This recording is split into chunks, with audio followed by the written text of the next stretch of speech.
Hey guys, कैसे हो आप सभी। मैं उम्मीद करता हूँ कि आप सभी लोग बहुत अच्छे होंगे और आपकी तैयारी भी बहुत अच्छे से चल रही होगी। तो साथियों, मैं रामतीर्थ भारती आप सभी का एक बार फिर से स्वागत करता हूँ अपने YouTube channel economics with Ramtirth में। तो साथियों, आज हमारी सेकंड क्लास है ओल्ड क्वेश्चन सीरीज की और आज हम बात करेंगे कि जो जून 2010 का जो प्रश्न है उसमें कौन कौन से क्वेश्चन आए थे। साथियों, इसका पार्ट फर्स्ट हो गया है। आज हम आपके सामने प्रस्तुत हुए हैं पार्ट 2 लेकर, भाग 2। तो साथियों, आप सभी कैसे हैं, आपकी तैयारी कैसी चल रही है, हमें कमेंट्स के माध्यम से ज़रूर बताएं। और हमारी क्लास आपको कैसी लग रही है, आपको हमें कमेंट्स के माध्यम से ज़रूर बताएं। और जो साथी मेरे चैनल पर पहली बार है वो मेरे चैनल को सब्सक्राइब करें।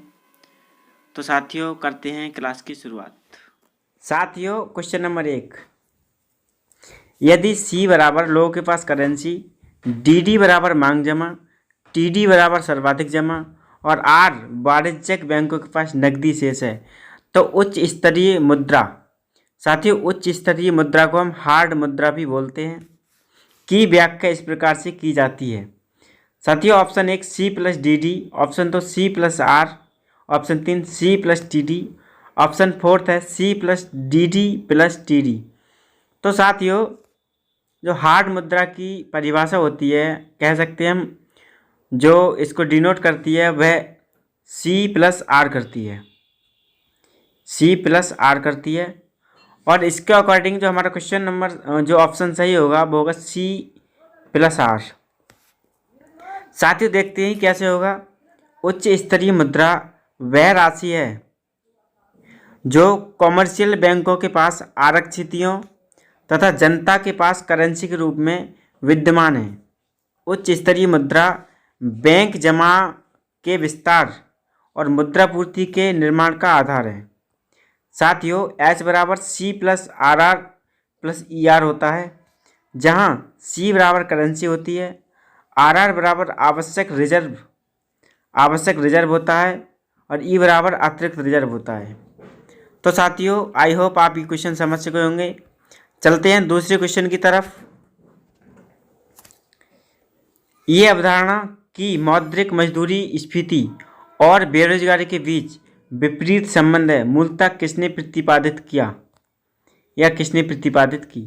साथियों, option number 1 A.W. Phillips, option number 2 Milton Friedman, option number 3 Phillips Cagan, option number D Robert Lucas. तो साथियों,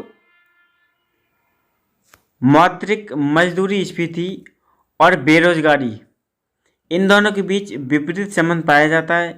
ये बात हमें बताई थी A.W. फिलिप्स ने। साथियों, देख लेते हैं क्वेश्चन का एक्सप्लेन।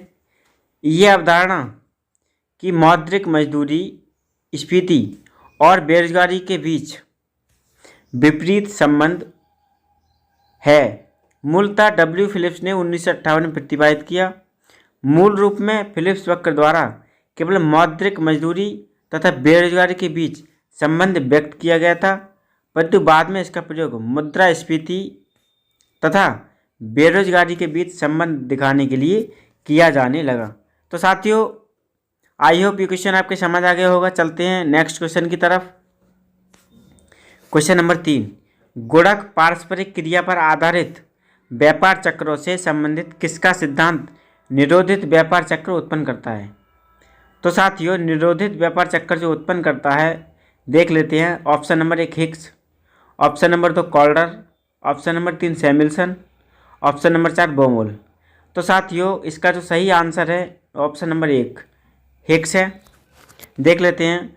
Professor J.R. हिक्स ने 1950 में प्रकाशित इनकी एक बुक आई थी 1950 में, उसका नाम था a contribution to the theory of trade cycle.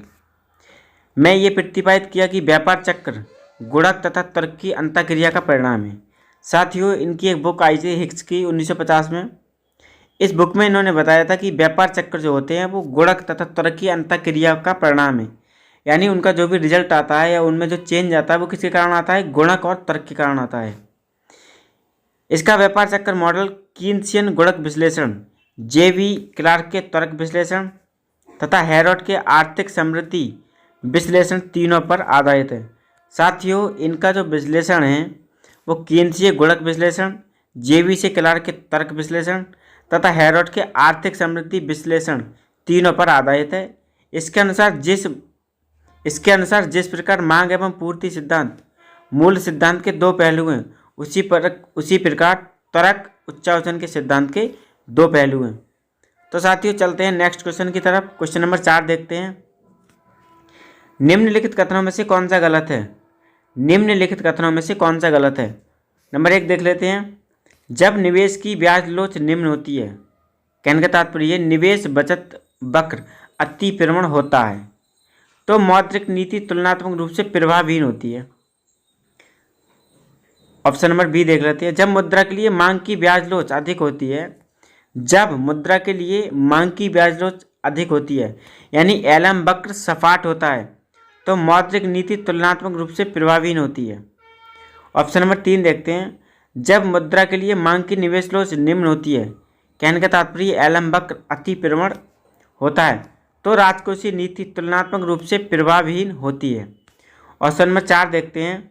जब निवेश की ब्याज लोच निम्न होती है, कहने का तात्पर्य आईएस वक्र अति प्रवण है तो राजकोषीय नीति तुलनात्मक रूप से प्रभावहीन होती है। तो साथियों ए, बी और डी ये 3 ऑप्शन सही हैं, बाकी जो सी ऑप्शन हमारा ये गलत ऑप्शन है। साथियों एक्सप्लेन देख लेते हैं। जब मुद्रा के लिए मांग की निवेश लोच निम्न होती है, कहने का तात्पर्य एलएम वक्र अति प्रवण होता है तो राजकोषीय नीति तुलनात्मक रूप से प्रभावी होगी। अन्य शब्दों में एम वक्र की ढाल जितनी अधिक लोचदार होगी, राजकोषीय नीति उतनी ही प्रभावी होगी। और एलएम वक्र पूर्णतः लोचदार हो तो राजकोषीय नीति पूर्णतः प्रभावी होगी, जबकि बेलोच होने पर पूर्णतः अप्रभावी होगी। साथियों आपको ये क्वेश्चन समझ आ गया होगा। आगे चलते हैं क्वेश्चन नंबर 5 की तरफ।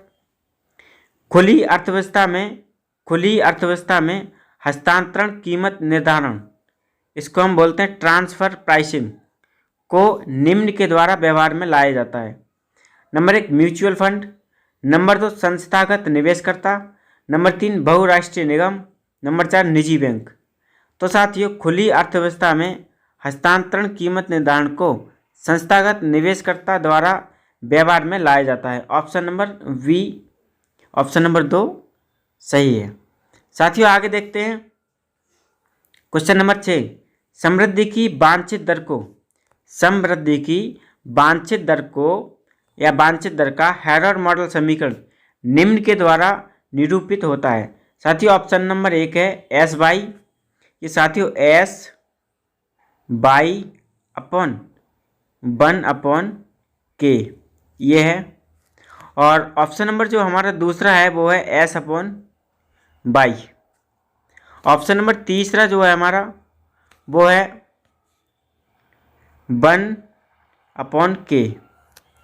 तो साथियों इसका जो सही आंसर है option number 2 S upon by. देख लेते हैं।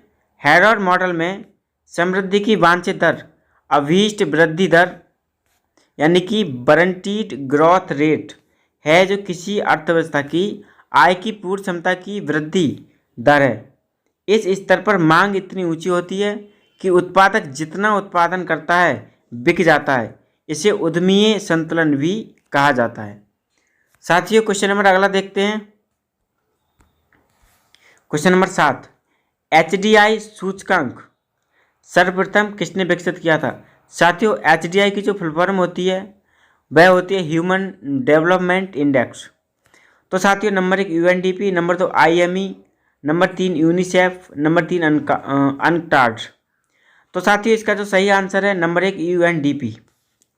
मानव विकास सूचकांक HDI का प्रतिपादन 1990 में United Nations development programme UNDP से जुड़े अर्थशास्त्री महबूब उल हक तथा उनके सहयोगी अर्थशास्त्री AK सेन तथा सिंगर हंस ने किया।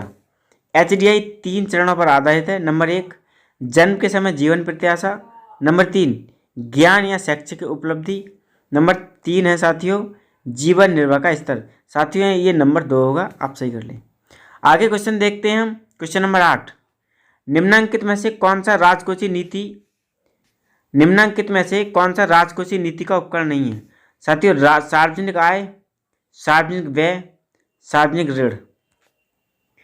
तो साथियों यहाँ ये क्वेश्चन थोड़ा गलत हुआ है, या नहीं काट दें आप। निम्नलिखित में से कौन सा राजकोषीय नीति का उपकरण है? तो साथियों यहाँ जो इसका सही आंसर होगा वो ये तीनों हैं, सार्वजनिक आय, सार्वजनिक व्यय और सार्वजनिक ऋण। यानी कि सार्वजनिक आय, सार्वजनिक व्यय व सार्वजनिक ऋण जो होते हैं वो राजकोषीय नीति का उपकरण है। साथियों आगे बात करेंगे